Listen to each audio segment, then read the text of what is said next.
Well, here you are, everybody. Hi, Terry.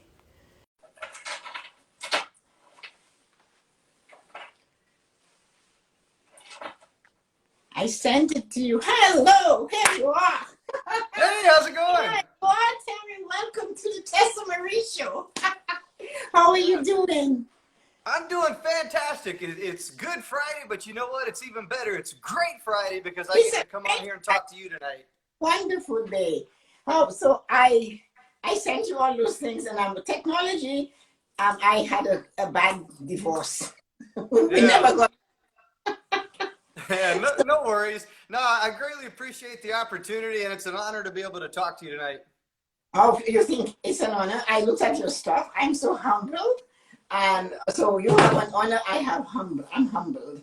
And so I don't know where to start. I was talking to my friend and she said, well, both of you are completely dynamite. So sparks should fly. I said, good ones. So, Absolute dynamite. dynamite. I'm going to ask you a question. What part of the United States are you in? I'm on the East Coast. So I live in Virginia. Oh, I love the accent. Well, And well, that's my southern accent. So that's kind of a combination of like the deep south because I grew up in Texas and Oklahoma, but I've traveled the world. I mean, I've been all over the place. I've been to Europe. I've been down to South America. I mean, so I've pretty much spent my entire life traveling around. So my accent is most likely a combination of all the different places that I've been to. isn't that stunning? That is one of Yeah. the most amazing things anybody can do. Education galore to be able to travel the world and see different cultures and what they do. I love doing it. So I'm not going to ask you any questions on that bio of yours because it's so varied and I want you to also ask me as many questions as you want. So we're going to go like this. Okay. So one of the things that intrigues me about you is your passion. You're Yeah. so passionate. You're so enamored. You're so what I want to know is when did that start? Were you raised in a household where passion was important, where talk was important, and what? Tell me about it.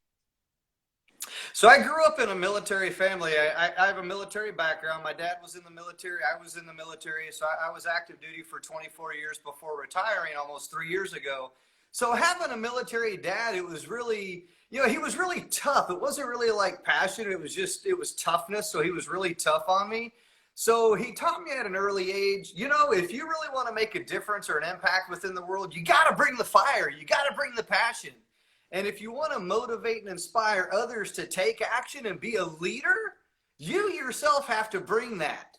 And I hope that through my passion, through my happiness, through my energy, that I'm able to bring the energy for others to want to achieve success and greatness themselves as well too. And that is awesome because the nickname amongst 9 children for my dad was Pharaoh. So you know Mhm. that is not because he wasn't a Pharaoh. My dad was 6'6" and determined, and it was a lot of yes, you have to succeed. Nobody's better than you. You got to be 3 out of 45. What happened to you? How come there are 2 people ahead of you? So I grew up in a family that like that. It was always constant, constant. So similar. It was kind of military without him being in military, but he was determined that everybody succeeded. So that maybe is what I see in you, and I know it. Um, Another thing I like about you, I talked about, is when I looked at some of your stuff, you talked about things that people shouldn't do on social media. And Hmm. that was so good because it was such an education for me, and that is a while back. I checked it before. I checked you out before. Hmm. And one of the things this you talked about was done by followers. Right. And you said that they're not going to be involved with you. They're not going to be Hmm. getting on with you. Exactly. What brought you to that? Because it's such a common thing. So a lot of people that are out there that and you see it around. I mean, you got authentic engagement. You've got like you and I, we are authentically and organically engaging. That's real. Okay. And then you have people that are out there that's like, okay, I want to blow up my numbers and I want to just go buy likes and buy followers and this, that, and the other. And that's great. They have all these great big numbers. Okay, but there's no engagement there. There's nothing there. It's like, okay, I've got my numbers, I've got my likes, there it is, and then it's just an absolute wasteland. So when I'm coaching authors or whenever I'm coaching entrepreneurs, I tell them to avoid that. That's great. Yeah, having numbers is good, but having engagement and a real audience is way better than just having numbers. I'd rather have lower numbers and higher engagement than higher numbers and lower engagement. That is something I decided to follow on my own, because of course when you get on there they ask you to pay, give us $50, and I'm thinking, lady, really, honestly, you think I will? So I don't. And when I read that about you, I thought, okay, so that's an interesting concept you share, because a lot of people on social media are afraid to share something that they have learned. Right. And so that's when I do, you may, just like you, I don't do a lot of interviews or guessing people, because I don't want it to be about you. I want it to be about what it is we can give to these people who think we have something to share. Right. And but that is the reason I wanted to always ask you, and I wanted to take my time to get to know you a little bit better. I love your enthusiasm, as you know. And what I'm going to ask our followers that came tonight, you guys, you are hearing us, tell us something. Talk about us. Ask us what you would like to know. That's what we are here for. We don't come there just to like each other and smile at each other. Mm-hmm. So if you don't know about us, ask us a question and we'll be happy to help you. We'll take you somewhere where you've never been before. Because our job is to make sure you live a fulfilled life. And Terry has that thing that he brings there that he's like this, he's jumping. It's really amazing. And I love that when I see it. So one of the things I want to know, again, I will go back and forth, because I will never stay on one road, because some people might never want to hear something else. You're very passionate. You come from a military background. And you go to bed at a certain time. Mm-hmm. Because you told me you had to go to bed early. Why do you do that? Because your body needs rest. Your brain needs rest. So here's the thing. I have a set of daily habits or routines that I follow. And it starts with waking up first thing in the morning, being grateful and being thankful for another day. Because you know what? Every day is an opportunity to be something, not only to yourself, but to others as well, too. You know, and when you wake up and when you show up happy, grateful, thankful, you're able to lead with purpose. You're able to lead with passion. So I strongly believe that habits are very important. Routines are very important. So when I wake up from a place of gratitude versus a place of, oh man, it's another day. Oh God, I'm going to lay here in bed, scroll through my phone for 2 hours. And you know, do whatever. No, get up. You woke up. Think about it this way. Think about all the people out there in the world that did not wake up today. Okay? And you have an opportunity to wake up and be something not only to yourself, but to others. And, you know, I love your message that you talked about today, where you talked about contemplation. That was a great message. I absolutely loved that message. Okay. And here's what I took away from that. What I took away from that is I interpreted that as a message of empathy. Okay. It really was. It was a message of empathy. Until you can fully understand what others go through, what others struggle through, you will never really understand. Because here's the deal. If you want to be understood, you must first seek to understand. But until you learn to see, you know what I'm saying? You will not be seen. No. And the thing is that there's a bigger message in what you talked about. Here's the thing. Every day is an opportunity. I wake up with purpose and passion because there are people that did not wake up today. Think about what you talked about earlier today. You talked about Jesus Christ and how he, went 40 days and how, the passion of the Christ and how he was on the cross. I mean, you talked about all these different things there, and there's a big message there. All right. And that's why I wake up with purpose. That's why I wake up with passion, because of that message right there. And it really is a driving force for me. So throughout the day, I have a lot of different things that I do that continues to build my energy. I'll give you an example. Movement Makers. Every single time that we participate within Movement Makers, It's an opportunity. It's energy. It's we're feeding off of each other. We're helping each other. We are motivating and inspiring one another. So I take that energy as well too, and I take that into what it is that I'm doing. Today I was in a call with David Meltzer today, and I got to ask him a question. It was a great opportunity. I took that energy and went into another phone call that I had with a business partner of mine. So once again, you have to lead with passion. You have to lead with purpose. And when you bring the fire, others have the fire, and then guess what? It's going to snowball, because it's going to snowball. I'm giving you passion right now, so you're going to take that and you're going to smile and you're going to go do something. You see what I'm getting at? Yes, it is. That is what I ask. I try to get everybody to understand that. For example, I'll go back to waking up in the morning. When I wake up in the morning, I get up at 5. So many times I am already tossing and turning before 5. And once I get up, I am going like this. And the only time I can end up stopping is at around 1 o'clock. But I have rituals, I have routines, and I call them rituals because they're so important to me. When my feet touch that floor, immediately I am just ready to go. I cannot wait to get everything going, and I'm running here and dashing there. Just because I need to get out there. What I want to share is so important. And many times it comes to me at that moment. I prepare things a month ahead, and I sometimes never get to use them for another 2 months. Because what I need to say is coming out of me, and the passion, I get up and I have a joy. I'm like, come on, let's do this, you know? Yeah. I look out the window, and this morning some bird decided it saw its reflection in the glass, and it's ponging on itself, and I'm going, no, this is interesting. So you all these little things that are happening around you, and you're saying, this world is alive, let us go for it. So that's what I push for, that's what I like about you. You come and you say, let's get going, come on, everybody, up. It's like that.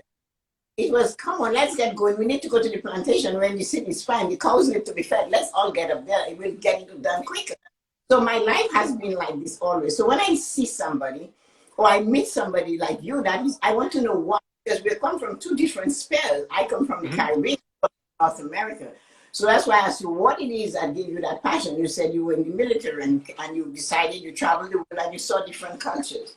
But getting up at that time of the morning and getting everything done and being prepared for the day. What happens though if you're throwing a curveball?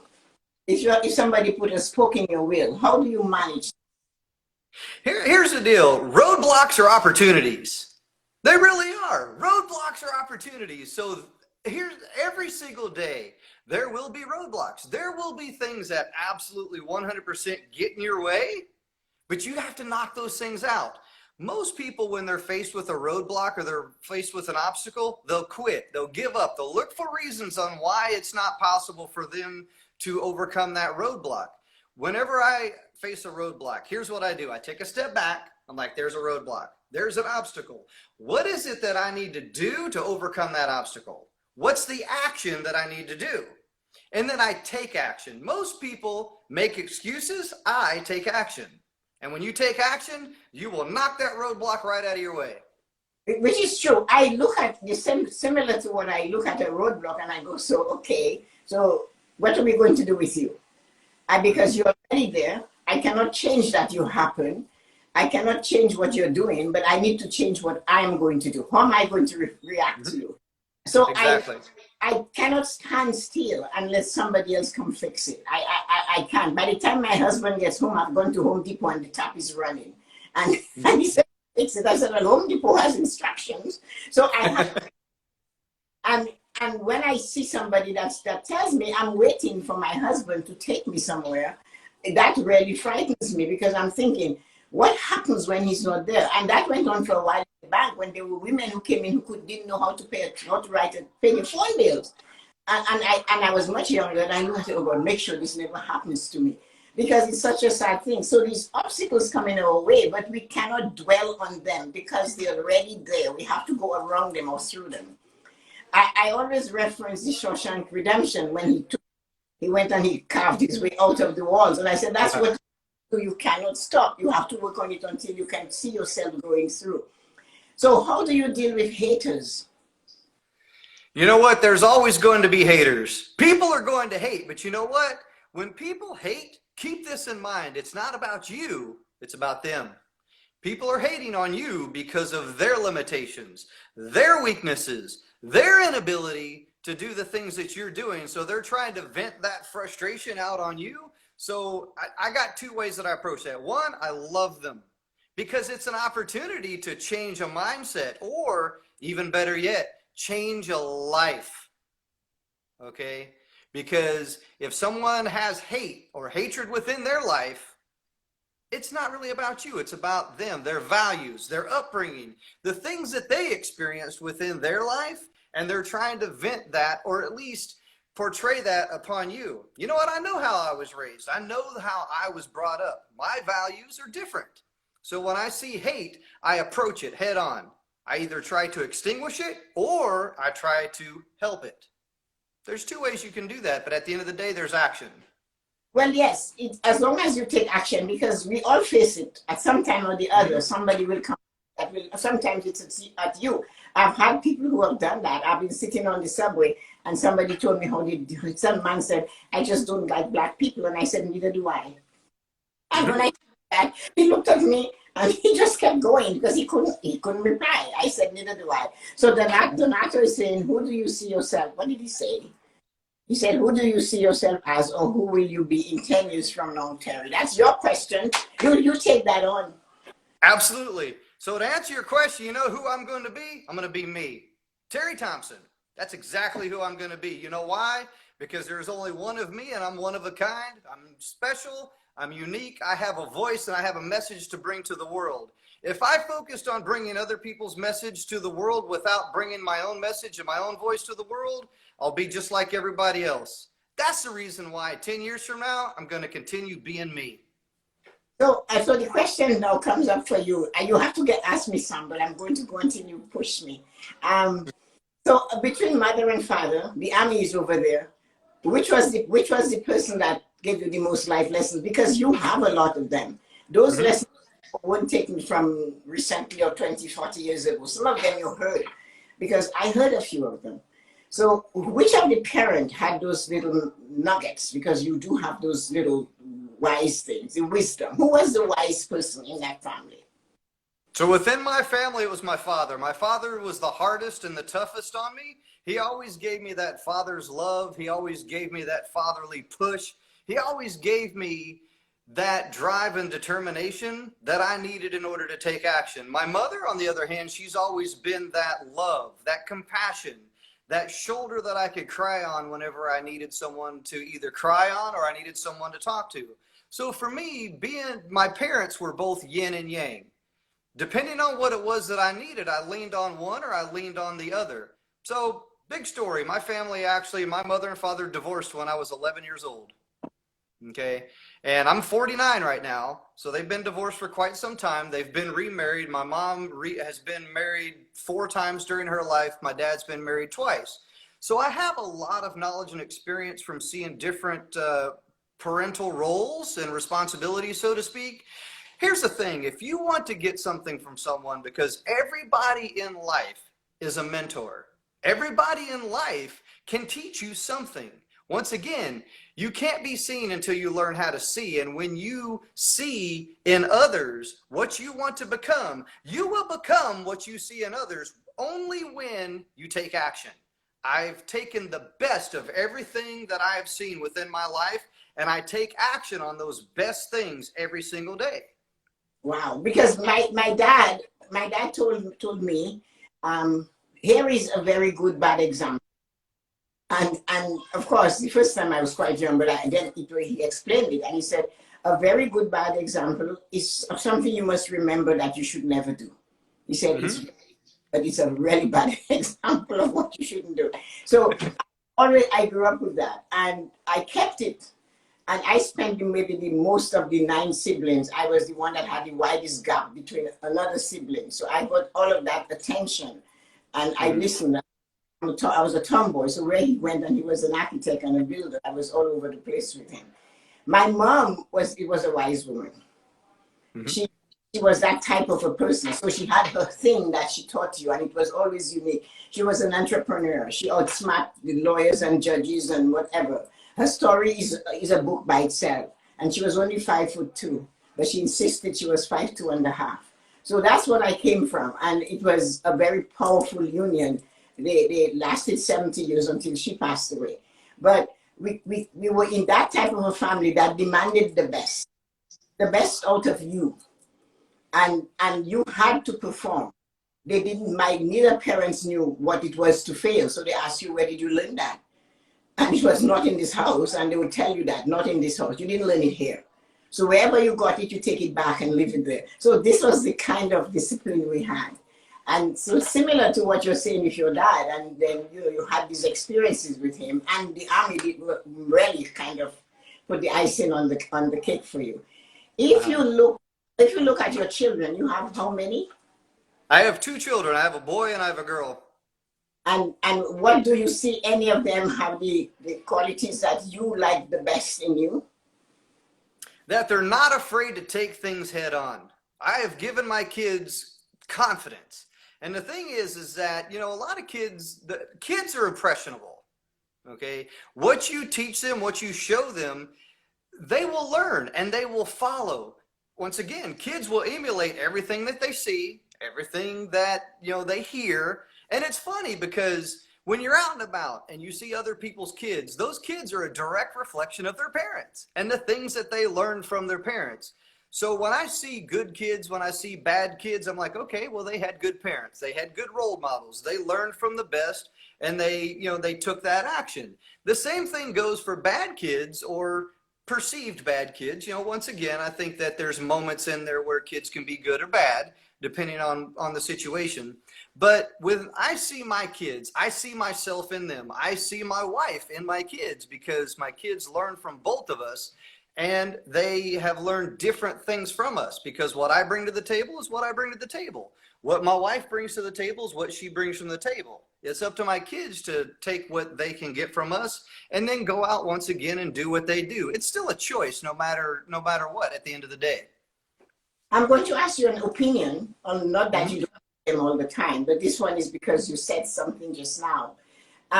It's very common these days for people to say that somebody like Shaq O'Neal or these kind of people should be role models for somebody else's children. Mm-hmm. My opinion is just bad on this. So I want yours. When we're all growing up, let me put it to you this way. When you was growing up as a young girl, you had somebody that you looked up to, somebody that you wanted to be. Whoever that person was, that was your choice. Okay. When I was growing up, I had someone that I wanted to be like. I wanted to be a professional baseball player. But you know what? That was actually instilled in me within my dad. My dad was the one that wanted me to be the baseball player. So as I got older, I seen that I was living vicariously through his dreams.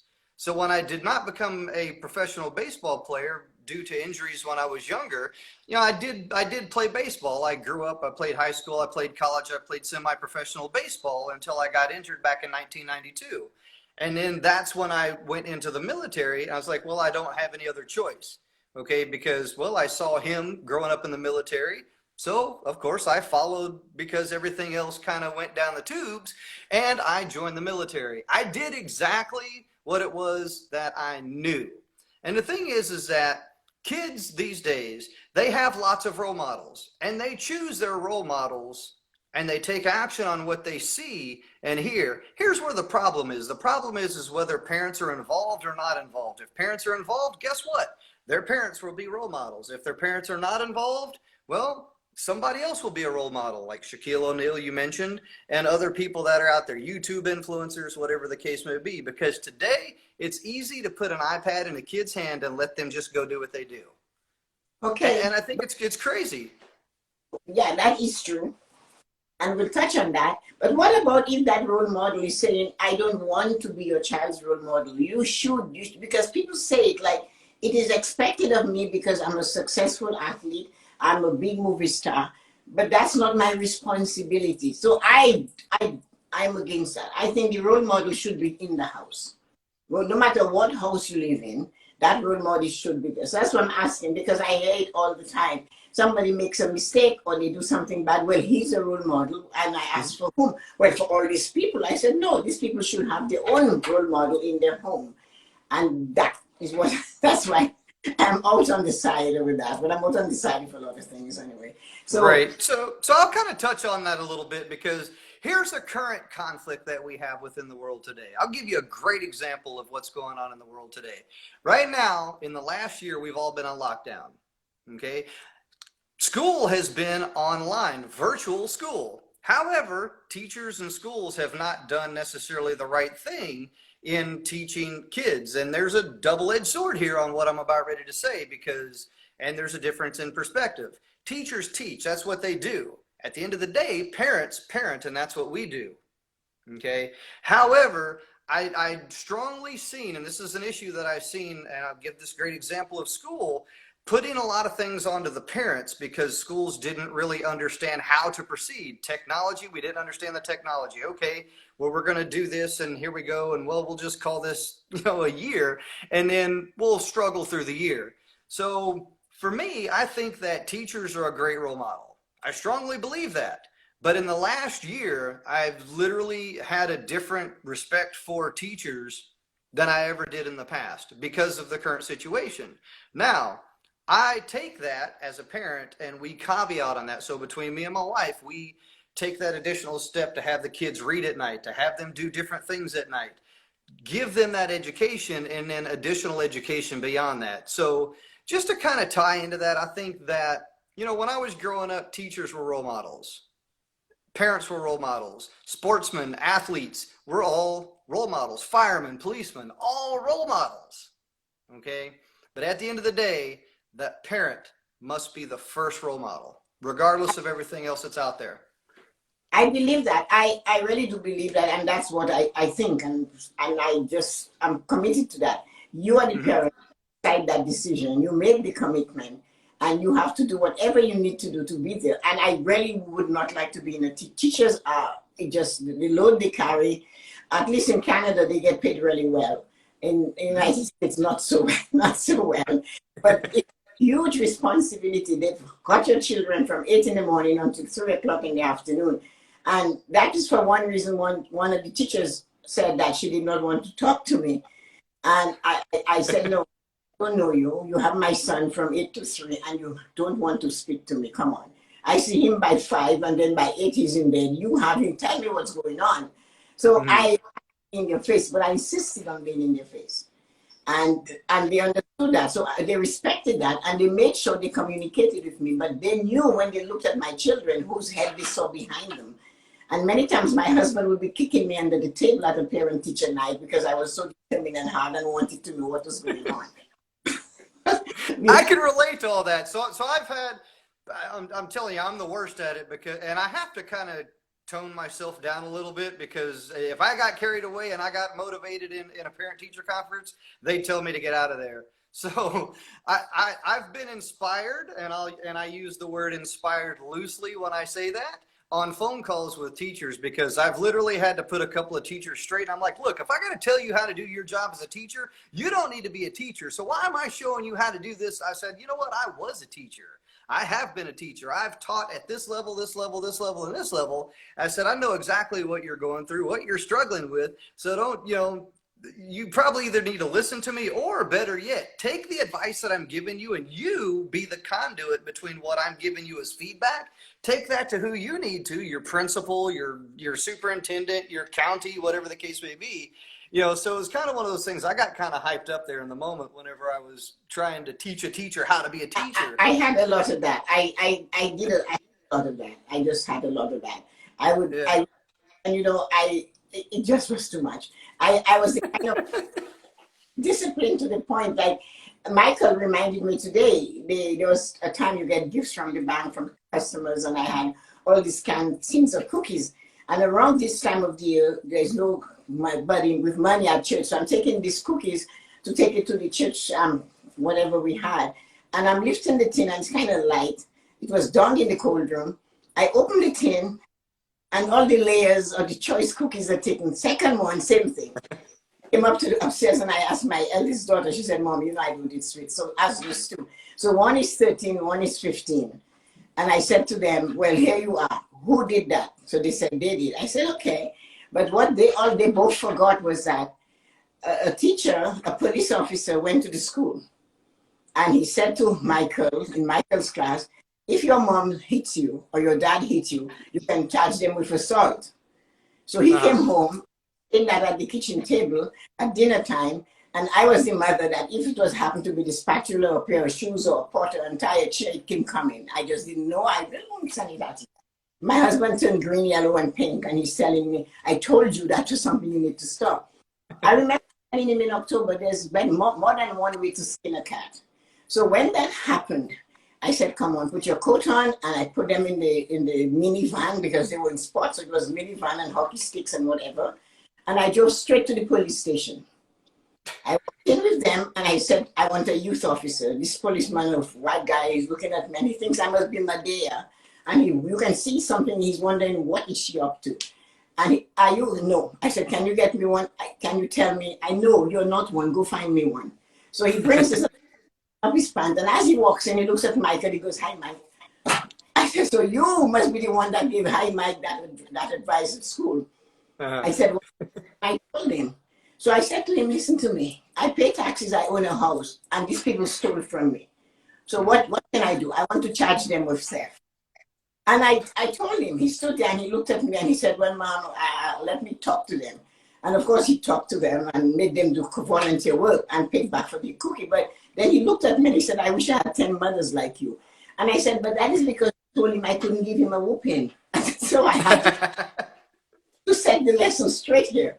And he said, Michael, she can do that, Michael, as long as she doesn't break a bone or skin. But that wasn't just a lesson. I just wanted him to understand you don't do those things and get away with it.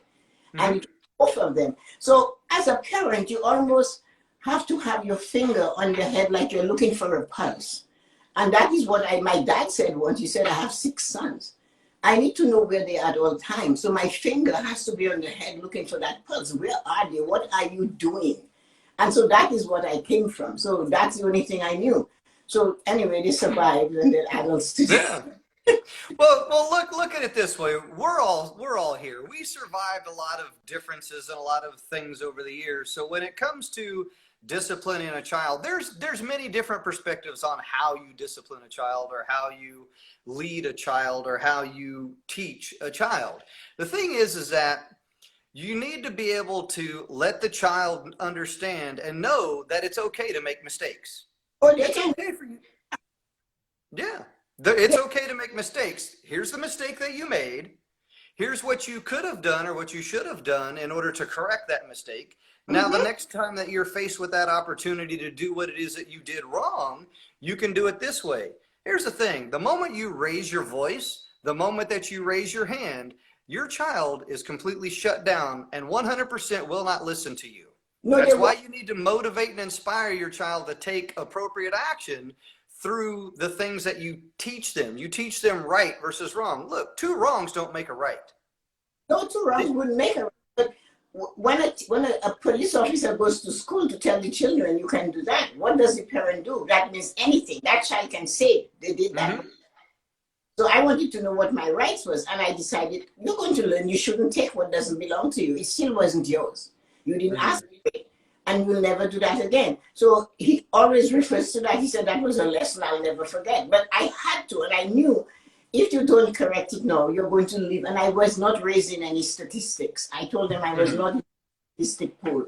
So it was finding a balance with children that are teenagers or preteens, and they're all close. What do you do with those people? So you have to be on top of them. They need to know, one of the things is who is in charge.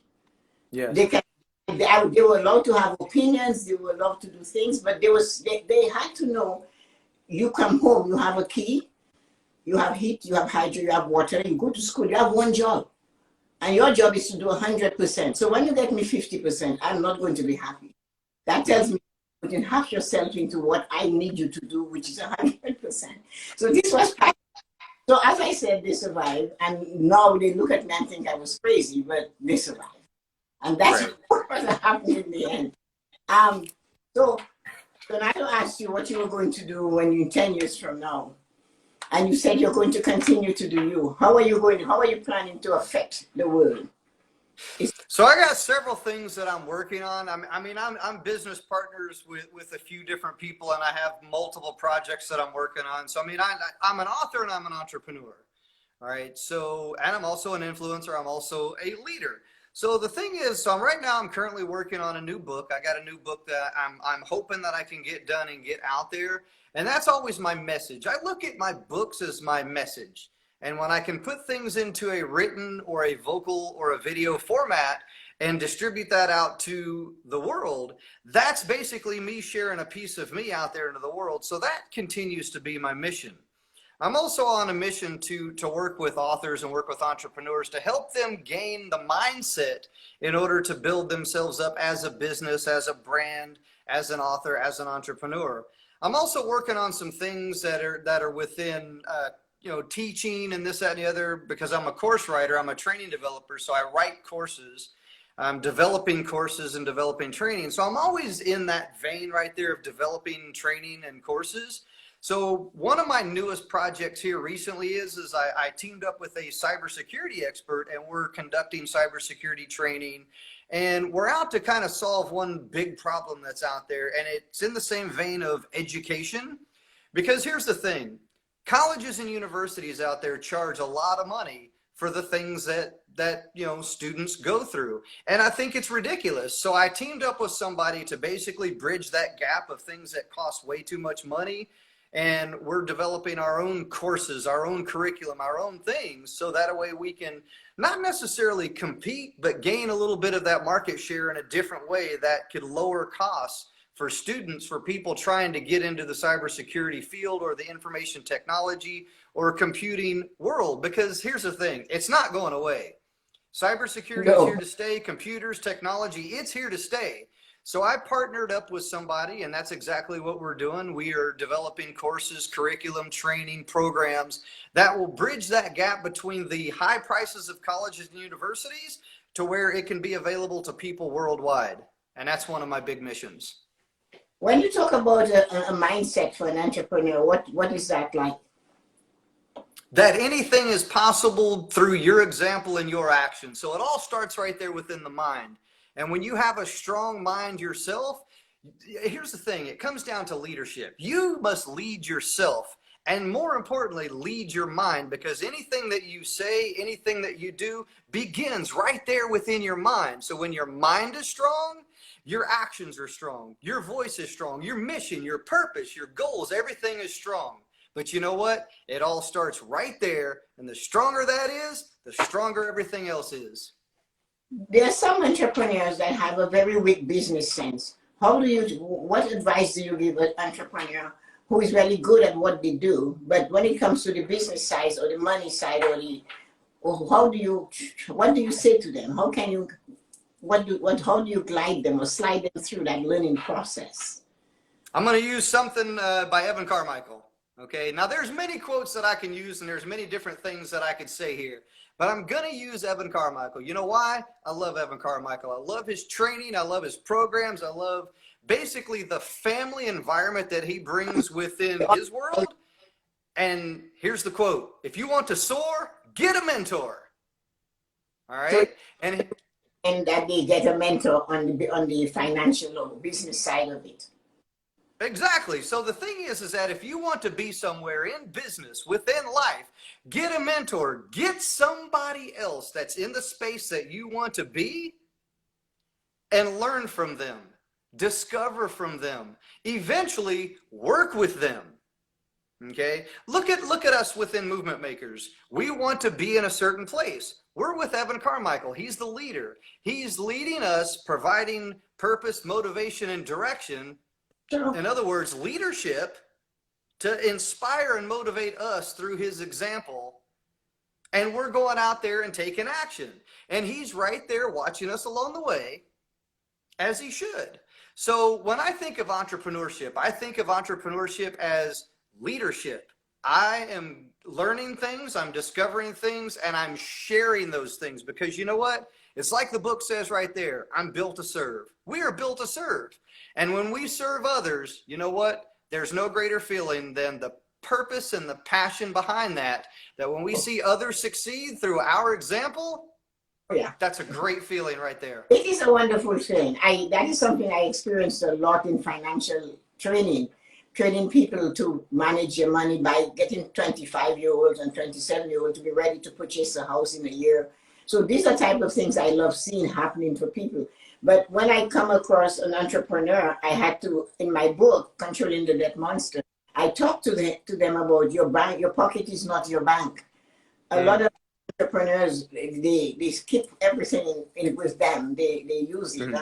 And I found for me, the hardest lesson for me to teach them was that you need to have set a pattern so that people can see who you are. Maybe with your career, what you do is fine, but the financial picture has to have a stream.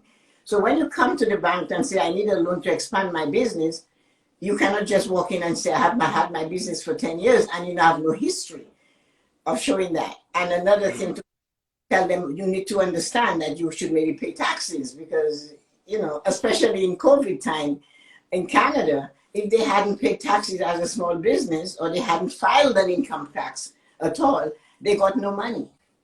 And many of them will tell me, but my accountant said to write everything off. And I said, well, that's great, but you must still fill out an income tax return and show you made money. But if you've been doing that for 20 years and not making a profit, you cannot sustain it. So they're going to question you and cannot match it. So every 2-3 years, show a profit. Next year, you can take a loss. Could do that again. And then there's something that they can see, a history, and that will give you a better chance of surviving in your business. So that was one of the things for me was the hardest to try to get them around it, because to an entrepreneur, the accountant is king because he tells them you can write everything off. But the government nowadays, they know when you get a health card or when you go on a trip to Puerto Rico, when you come back, they know everything about you. And so when you are doing those things, so they suffer now. All of these people are complaining, like a barbershop.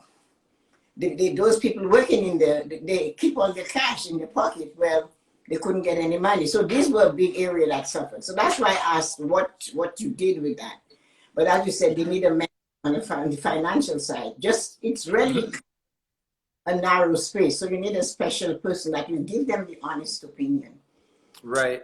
Here's the thing about money. So when it comes down to money, you must first understand your relationship with money in order to understand the possibilities and the opportunities on things you can do with the money. Unfortunately, a lot of younger entrepreneurs, they're only after one thing. I got the money and I'm going to flash it on the camera and on the screen along with the cars and the girls and all these different things. And that's the example that they're setting for, guess what? Other young entrepreneurs. However, at the opposite end of that spectrum, I also see a lot of junior, senior entrepreneurs that are out there that are setting a pretty good example with their message and their mission. And there's young entrepreneurs that are jumping ship on that as well too. So I'll give you a great example. All right. If you look at David Meltzer, Ed Milet, one of their guys, a guy that I interviewed the other day, which was Andrew Gonzalez, he's a young entrepreneur. He learned valuable lessons from the people in the space that he wanted to be at, and he's taking that and going out and expanding his mission, his purpose, vicariously through other people on which he learned those lessons from. The thing is that money's out there to be made. We can make money. I can make money. I can go out and make money right now if I wanted to. Okay, but that's not my purpose and that's not my reason behind making money. It's what it is that I want to do with that money that means much more to me than the fact of just making money. I got bigger things that I want to do. I got bigger things that I want to accomplish, but I need money in order to do that. So the thing is that when you have a business, before you can even make a profit, you must continue to invest back in either yourself or your business. Before you even spend money on anything else, you need to invest it back into yourself and the business. The reason why I say yourself, because guess what? You run the business. Your mindset, your knowledge, your experience, your education, your resources are important because that's what keeps the business going. And then you invest it in the business because you want to increase capability. You want to increase reach. You want to increase resources and all these different things. So it takes money to make money. And that's a statement that a lot of people misunderstand when they hear that. It takes money to make money. The reason why I say that is because when it takes money in order to invest money so that you can increase capability, increase opportunity, increase influence, increase impact. All right. And that's the example that I want to set. That's the mindset that I want to establish with money. I believe that too, because many people, for years, I've been doing this, and especially the mentorship on finance and getting out of debt and all that type of stuff. And one of the reasons that one young man came in and he said, don't you pay, don't you charge? And I said, no, I'm not charging you. I need to get you where you want to go first before I start charging you. If I charge, can you pay me? He said, well, I can pay $40 an hour. I said, well, that's not enough. So let us just keep your $40. Let me get you to make 80. And when you get to 120, come back. But anyway, I just told him. So I don't find a need. And if you hear me, I'm not focused on that. I don't know if it's because I'm older and I have established a financial path that I like. But what I want to do is impact others. I wanted to say that sometimes when I hear people talk of the obsession of making money, I'm going to make money, and you give them something first. Give them something so they'll come and they'll want to pay you. Tell somebody, you know, that person, you can pay them because what they gave me was really, really good. So my mission is to just impact the entire world. Give that one inspiration to one person. People who say to me, well, you only had 4 people on your lives, but that life that I had 4 people on it, I found out today I had over 317 views on it. And it's all I wanted was to inspire that one person and say, you can do it. Don't let somebody stop you. And because I feel it, when I talk, I don't just come, it comes from deep inside of me. And I give it to you. And I'm not saying I don't want the money, because you can do things like you say with the money.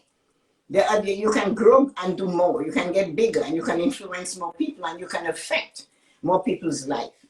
But my mission now is to reach as far as I can and let somebody know it's okay, that you too can try. And you can try where you are. You don't have to burst through the clouds to try. You will get to the clouds because you're going to keep going, but you cannot stop. So when people talk to me, they always ask me about how much money you plan to make, or why don't you talk more about selling your books? And I said, my book sold already. So it's not that I don't want the money, but I want so that when you come to hear me, that you leave with something you didn't have. And that's why I started off in the golden nuggets, the black pearl, and the rare pink Canadian diamond. Get and go with it, because this is what we have to offer. So I like that. I align with a lot of what you say. I love well, I love your passion, but I love I love your discipline. I am very, very disciplined. You go to bed early, wake up early. A big thing for me. You're on time. You'll never find me doing a live after 8 unless the computer crash or something. So when I have to do something, everything I do. I told somebody yesterday something they said to me, and I said, well, if I'm going to tell you off, I most likely have planned that for 6 months. So that's how detailed I am about things that I do. So my passion is just to educate another person to live their fulfilled life, to live a life where they can make choices. They don't have to settle for what is in front of them. They can say, no, it's not good enough for me. And I got lessons because I went to a convent boarding school. And then, and then those parents. So although the nuns were never married, they taught you everything about being married. And they taught you everything about surviving and doing things. So I came from that place. So when I give that mindset, let me give you what I have, because this is all I have. And it's up to you to take it. So absolutely. Here's the deal. I had somebody ask me one time, basically a similar question of what you asked me, what's my purpose, what's my passion, where do I see myself within 10 years? Here's the thing. I know exactly where I'm going. You know why? Because I know where I've been. I know where I've been, and I know what that was like to be there. Yeah. And that's the reason why I know where I'm going, because I don't want to go back to where I've been. Although there's lots of lessons learned there, there's lots of gold, there's lots of nuggets, there's lots of things that I can take away, both positive and negative, in the places that I've been.